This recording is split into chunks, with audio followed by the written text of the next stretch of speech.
maganda to para sa sakit ng ulo. Ito naman, para sa sakit ng tiyan. Ito, magandang pamparelax. Maganda to gamitin habang nagre-review. Ito, nakabili na ako nito, nasubukan ko na. Effective nga.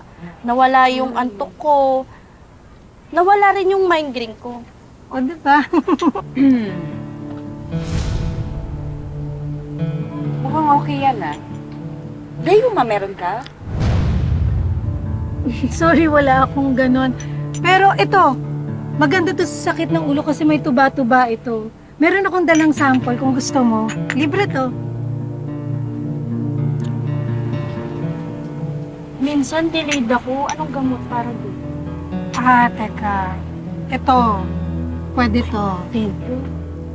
Uy, meron ka ba dyan para sa sakit ng tuhod ng tatay ko? Teka, yung gawa ng lola ko, ito, yan, ginagamit niya rin yan. Sige, subukan ko nga to para naman Sige. nawala. Thank you. Gano'n?